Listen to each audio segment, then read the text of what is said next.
6 ফেব্রুয়ারি প্রবাসী city site অফিসে আয়োজন করা হয়েছে ইনভেস্টর্স ফেয়ার 2026।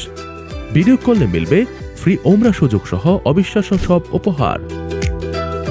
দিনব্যাপী এই আয়োজনে শিশুদের জন্য থাকবে আনলিমিটেড ফান রাইড, আর বড়দের জন্য মনোরম নৌকা ভ্রমণ ও কলাপাতায় পরিবেশিত লাঞ্চ।